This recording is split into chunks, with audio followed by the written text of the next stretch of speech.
Welcome everyone to Cosm's December full moon ceremony.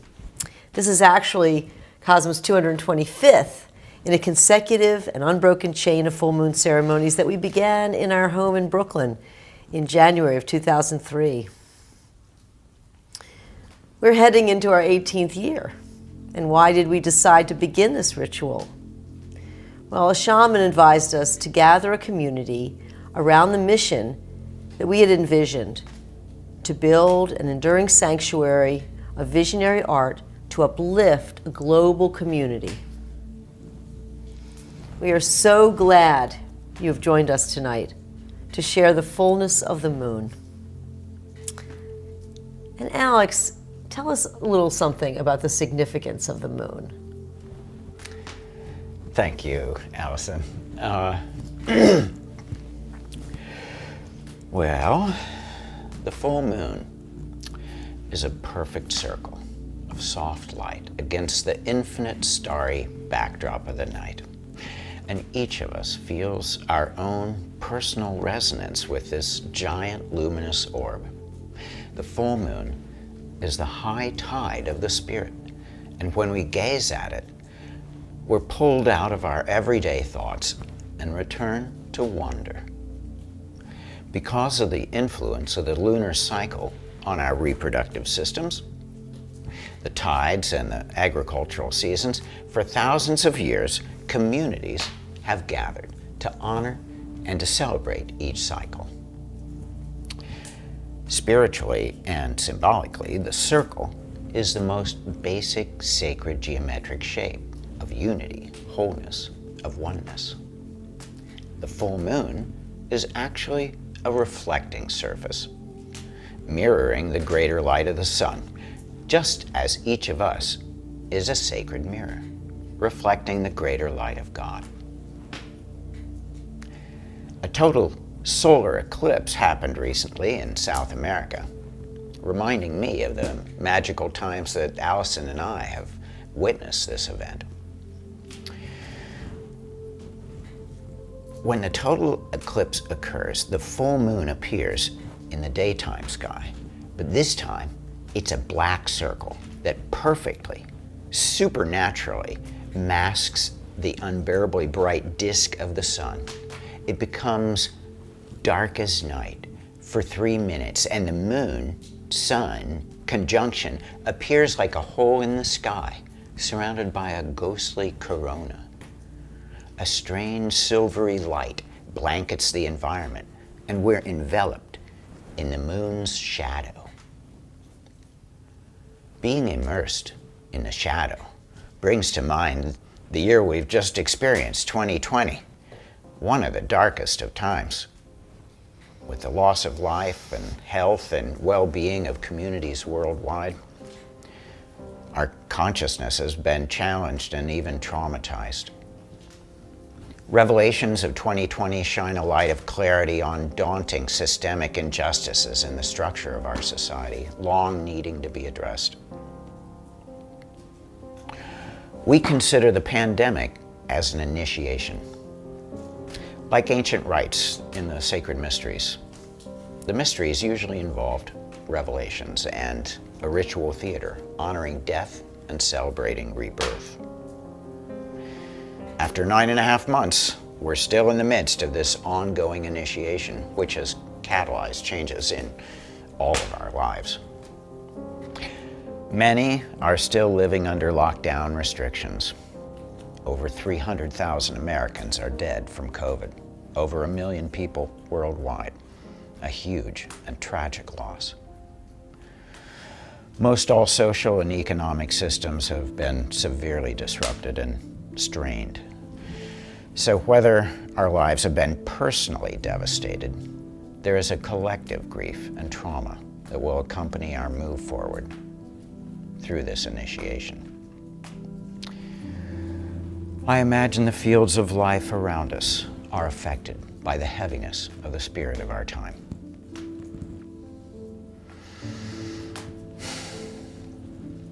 The integrative medicine guru, Dr. Andrew Weil, wrote a book called Spontaneous Healing, where he said, among many other things, that one of the most important things about whether people got better was if they could find the gift in their crisis.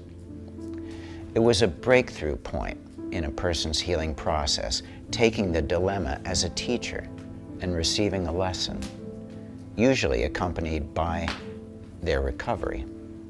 So, for each of us, it'll be different, but if we can find the gift in the year 2020, it may strengthen our collective wellness. We're undergoing an initiation as individuals, as partners, as communities, as a country, and a world.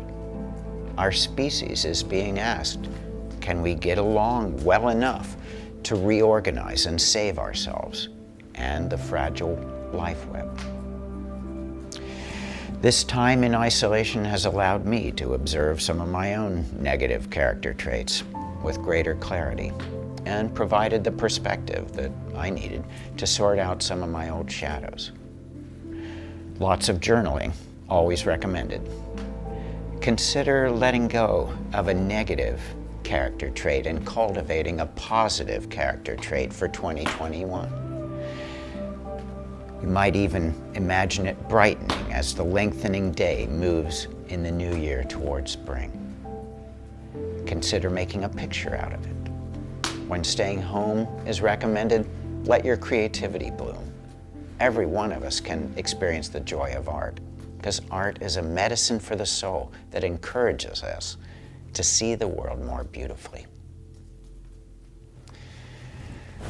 Terence McKenna said, "The redemption of history is to make something beautiful out of it. Art is the redeemer." The visionary art process reveals 4 levels of beauty. The first is the encounter with transcendental beauty, when the artist has a visionary mystical experience, like a psychedelic theophany.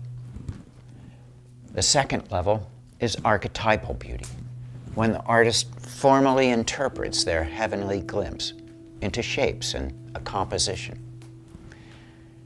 The third is technical beauty, as the artist's skill and craft translates their vision into an artifact. The fourth level is aesthetic beauty, the reception of the artwork into another soul, guiding the observer back to the inspirational source.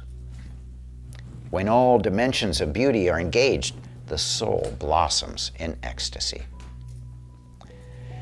The purpose of visionary art is to dissolve the boundaries of our constricted self-image in order to experience a greater dimension of being. Today's visionary artists, having benefited from transcendental experiences through meditation and sacrament, are translating those apprehensions of the infinite into their own unique expressions. The planetary movement of visionary art affirms a cross-cultural unity of these ecstatic inner realms.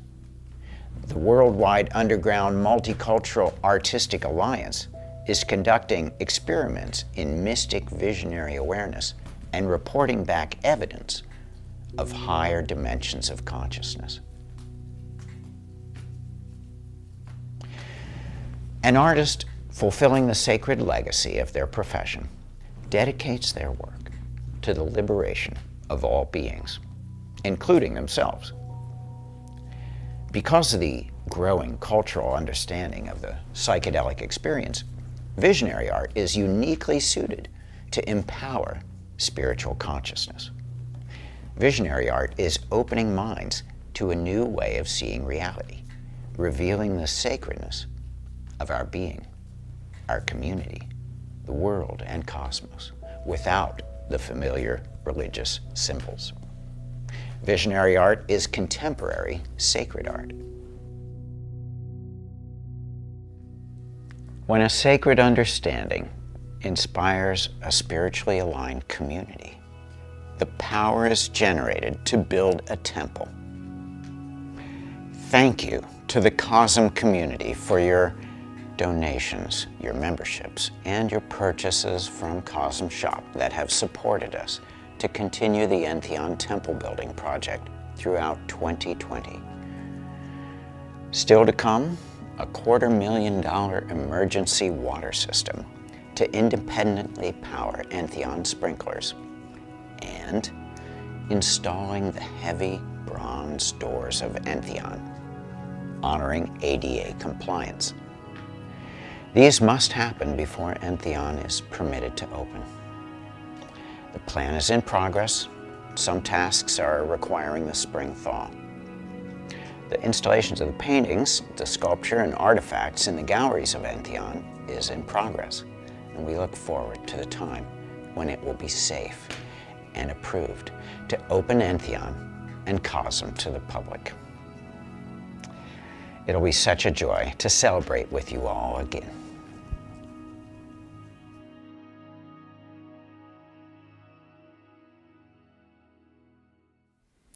Hello everyone, and welcome to the December full moon ceremony. Each month, Cosm features creative offerings from our global community. First up, we have a feature of the artist Shrine in collaboration with Meow in Las Vegas.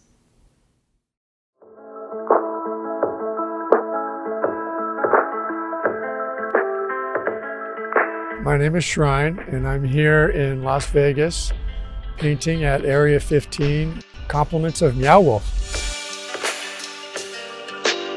Yeah, I'm from Los Angeles, and I have a house called the Haunted Shack Gardens, and I have a very eccentric, ephemeral sculpture garden that I've been working on. It all started out as just a green lawn in a conservative suburb in Pasadena. Now it's really something very, very different than that. And this layering things together for over 25 years that has everything in it, from tools to trash to antiques to broken ceramic and glass and all kinds of found objects.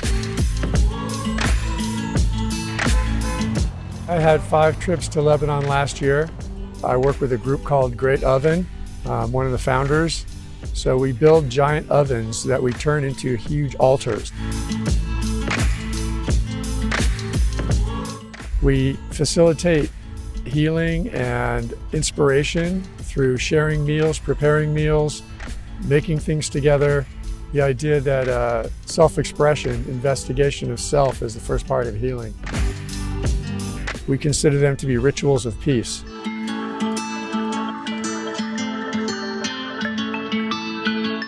It's interesting to be, invited to do something with Meow, to join forces with a group that has made some waves. So it's awesome to jump on that ship for a minute and add what I can. So I'm using bottle caps, aluminum can bottoms, and paint. So far, so good. I like the way it's turning out. I think it's gonna be interesting.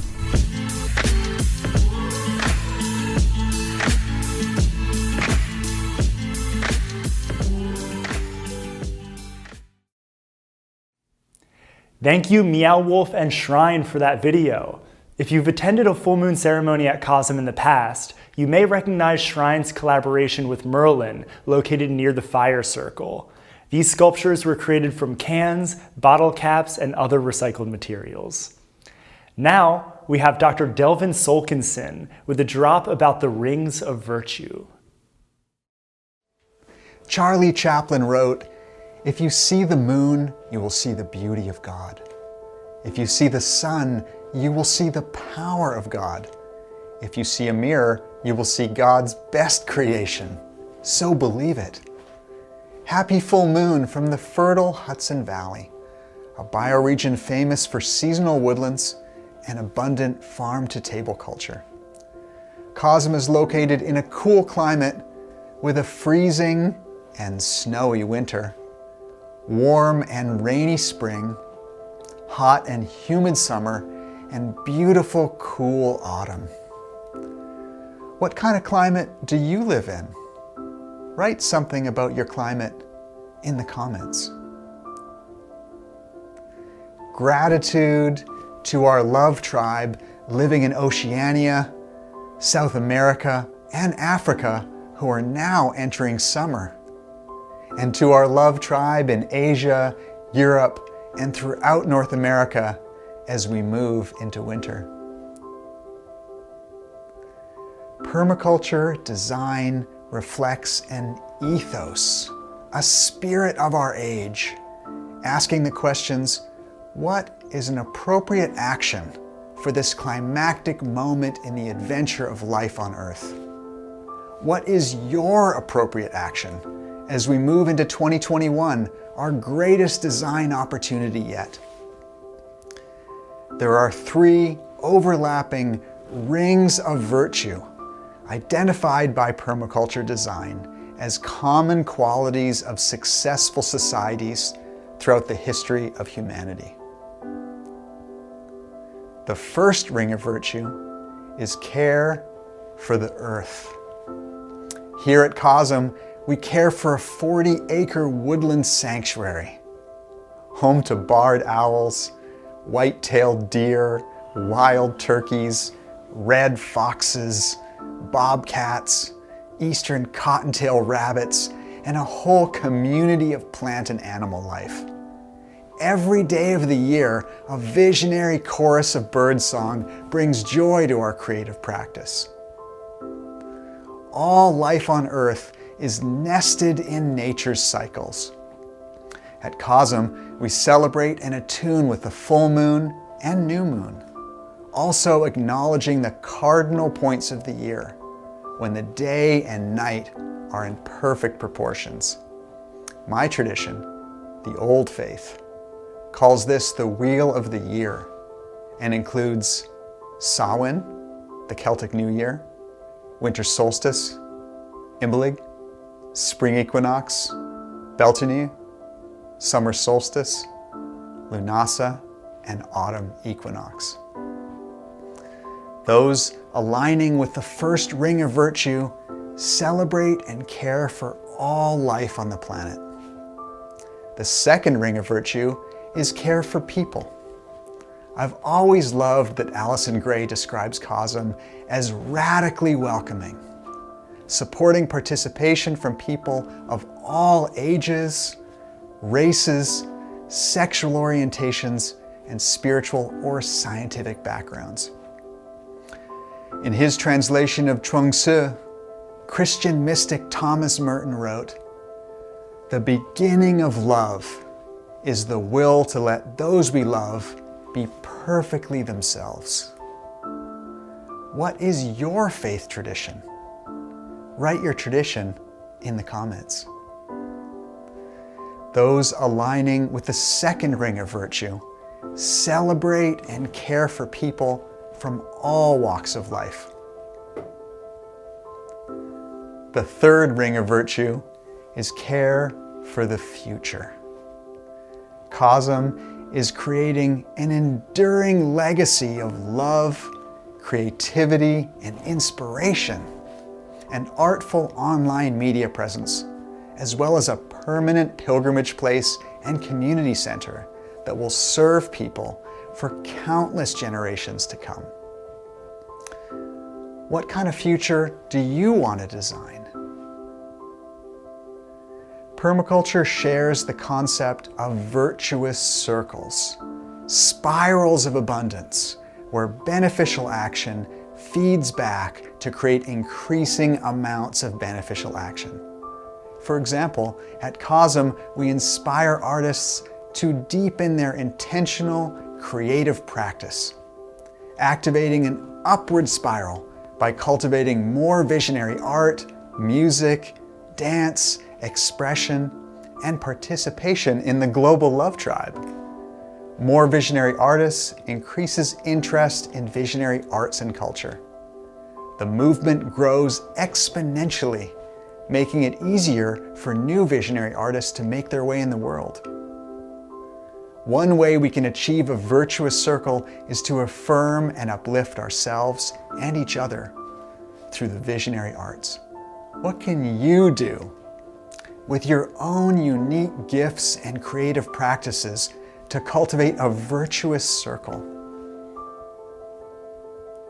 Those aligning with the third ring of virtue are active participants and designers of life, co-creating a caring future culture on Earth.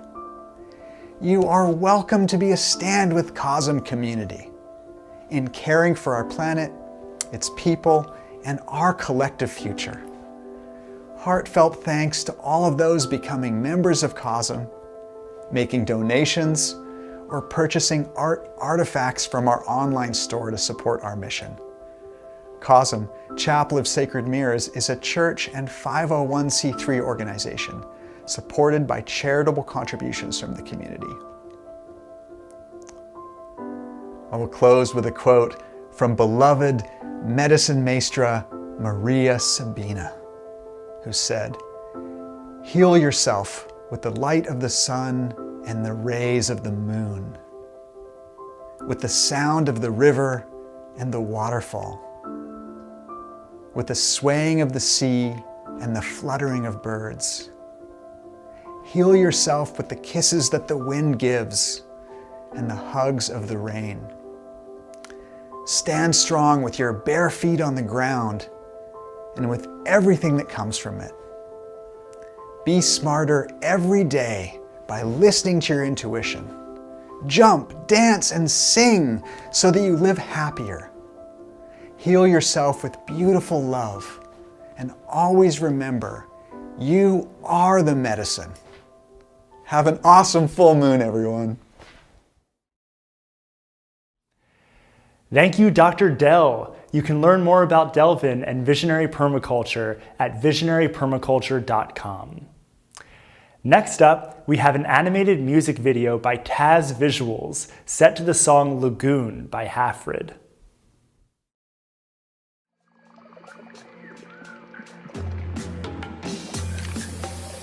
A lot of people listening to those two languages have mentioned that they seem familiar to them. That is no surprise to us.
Thank you, TAS and Halfred, for that vibrant, mind-blowing visual journey.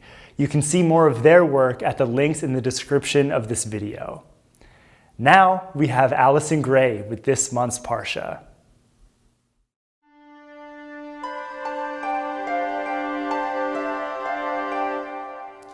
This month's Parsha tells a story from the book of Genesis that many of us know.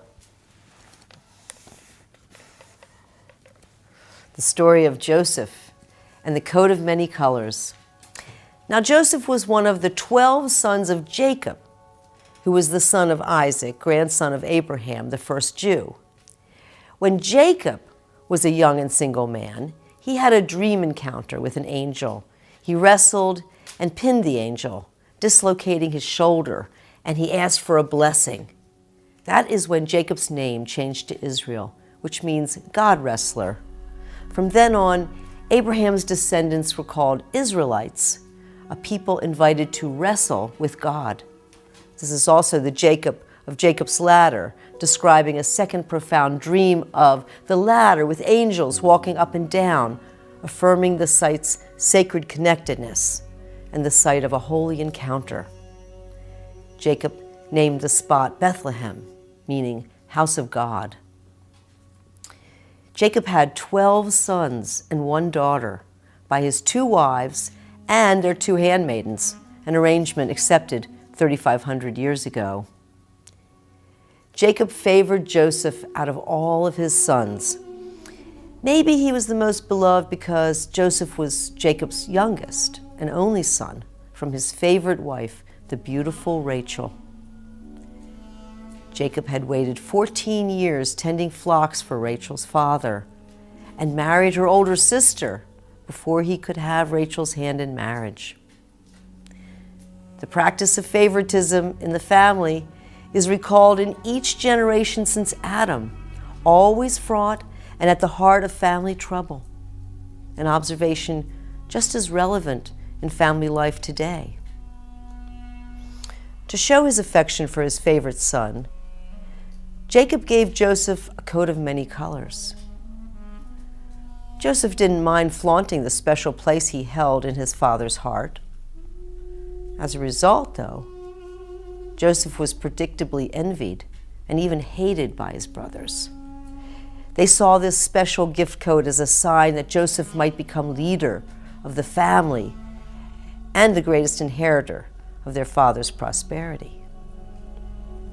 Sibling relations were not improved when Joseph shared with his brothers 2 of his dreams in which they all bowed down to him. Well, the brothers plotted to get rid of their younger brother, and they would have killed him had it not been for the oldest brother, Reuben, who stood against it and persuaded them instead to take the coat of many colors away from Joseph and throw him into a deep pit by the road. It is said that Reuben secretly planned to rescue Joseph himself later. No sooner was Joseph thrown into the pit than Reuben departed company from the brothers, and a merchant caravan was approaching. Without Reuben for protection, the brothers pulled Joseph from the pit and sold him into slavery to the traveling traders for 20 pieces of silver. The brothers took Joseph's coat and dipped it in goat's blood to show their father, Jacob. "Look, Father, we found Joseph's coat out there, and it was all covered with blood. He wandered off and must have been torn apart by wild beasts." Jacob mourned deeply and long for the loss of his favorite son. Meanwhile, Joseph was bound and led to Egypt by the merchant caravan, where he lived in the dungeon of Potiphar, captain of Pharaoh's guard. Down in the dungeon, the guards noticed Joseph's ability as an oracle reader and a seer, capable of accurately interpreting the dreams of fellow prisoners. Hearing the dreams of two convicts, Joseph correctly read the symbols, suggesting which prisoner would be released and which one would be executed. Now it came to the attention of the prison guards that the Pharaoh had been having himself two powerful recurring dreams and was seeking a gifted mystic to help him understand the meaning of these night visions. The guards brought Joseph to see the Pharaoh.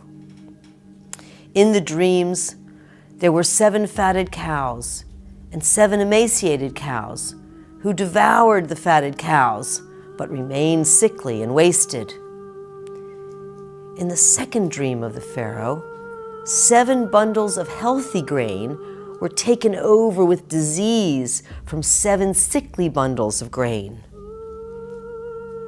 From the Pharaoh's dreams, Joseph predicted that the land of Egypt would enjoy 7 years of abundance, followed by suffering 7 years of famine.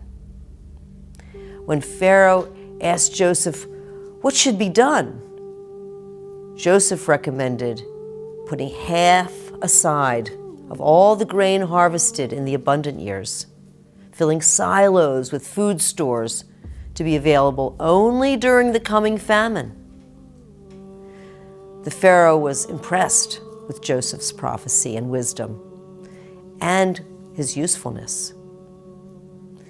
Commissioned to effectively implement his savings plan, Joseph became second in command to the Pharaoh and saved the people of the region. Abundance came, as Joseph predicted, and grain was stored and guarded. Then came the famine years. It came to pass that Joseph's brothers in Canaan decided that they should travel to Egypt to ask for needed grain. Their aged father Jacob insisted that the youngest son Benjamin stay home with him. So 10 brothers set off together. Upon their arrival in the city, Joseph was notified that 10 brothers had come to ask for grain to feed their growing families and livestock. Joseph ran to get a look at the 10 men and immediately recognized his brothers. The brothers were completely unaware that this distinguished ruler before them, wearing fine Egyptian clothes, was their brother Joseph, whom they had sold into slavery 20 years before. Well, perhaps for revenge, maybe to test their character after many years apart, Joseph kept his identity a secret and insisted that they go home first and bring their youngest brother and their father too, or their request for grain would be refused. Brother Judah offered to become his servant if only he would help their family by giving them the grain they needed. The name of Judaism and the Jewish people comes from the bravery and altruism of Brother Judah. Joseph's heart gave way to Judah's compassion and generosity of spirit, and he sent away the guards so he could speak privately with his family. Alone together, Joseph confessed that he was indeed their long-lost brother. The men immediately feared revenge from Joseph for their treacherous act 20 years earlier. But Joseph only wept and proclaimed his joy at being with his family again. Holding no malice, Joseph credited the will of the Creator in all cases for bringing him to Egypt to meet Pharaoh, and was grateful to have been able to thrive and serve and make a difference on his own. Predicting 5 more years of famine, Joseph encouraged his brothers to go home and to return with their father and youngest brother, with their wives, their children, and their livestock and belongings, and to live in Egypt with him. During the coming downturned economy, Joseph could provide for them, and they would endure no hardship. And And that is how the Jewish people, the 12 tribes of Israel, came from Canaan to live in Egypt. The bones of Jacob were returned to their origin in Canaan, and Joseph was embalmed and buried in Egypt. The family prospered and multiplied there for generations to come. And this is how the book of Genesis ends happily, but not happily ever after. An ominous future is ahead in the second book of the Torah, the book of Exodus.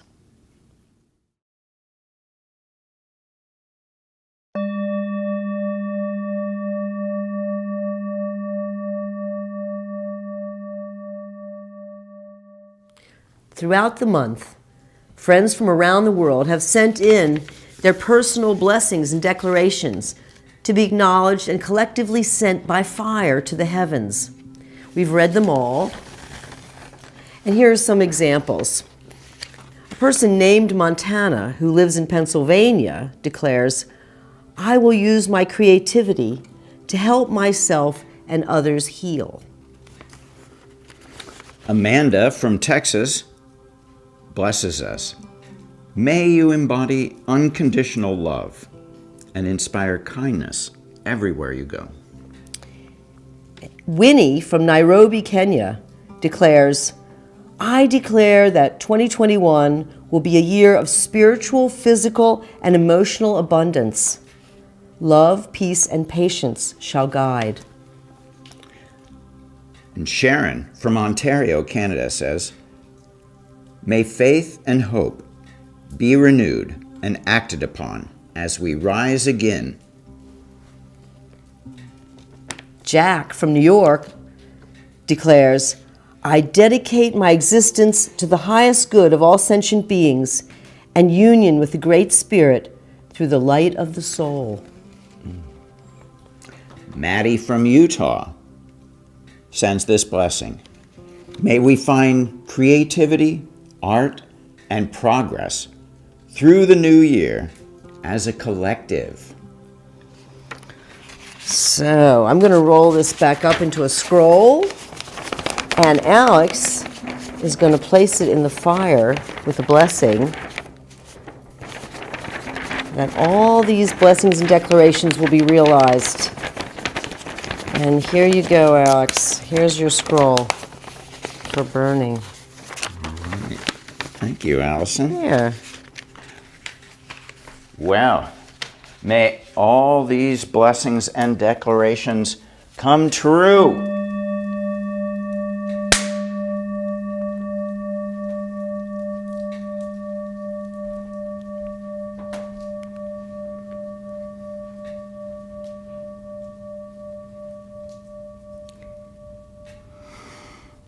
Many of us tonight have loved ones, maybe even ourselves, who may be suffering distress in body or mind.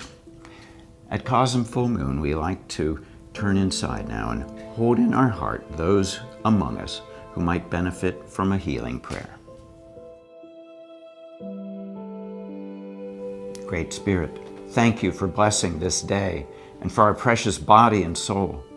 We feel the sun shining in each of our cells and the strength of your loving presence in our souls.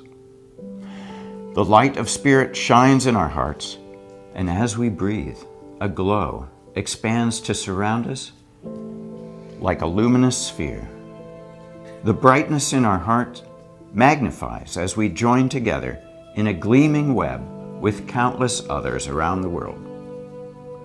From the superabundance of our combined energy field, we envision rays of healing light stretching to reach, surround, and protect our friends and family in need. May the light shine on all who need healing. Let sacred harmony reign across the earth. To strengthen this blessing, speak the name of your loved one into this space now.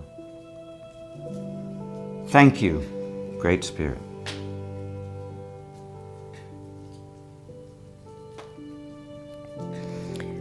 On the full moon, we remember our loved ones who have transitioned to the spirit world.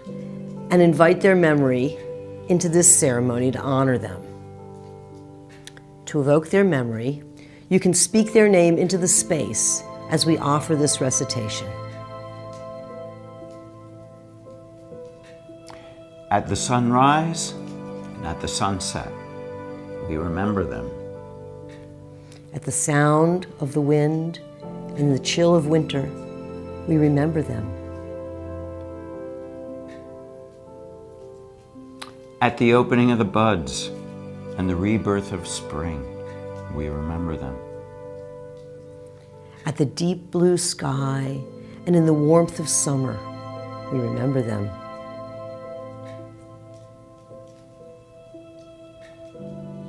At the rustling of leaves in the beauty of autumn, we remember them.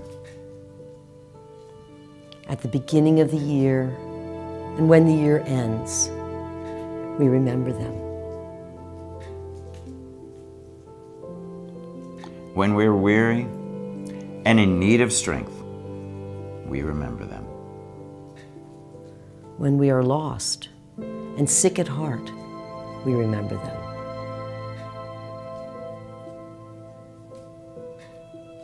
When we're filled with joy that we crave to share, we remember them. When we have decisions that are difficult to make, we remember them.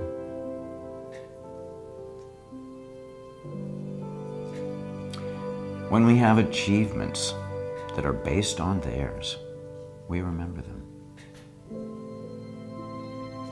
As long as we live, they too will live, for they are now a part of us as we remember them.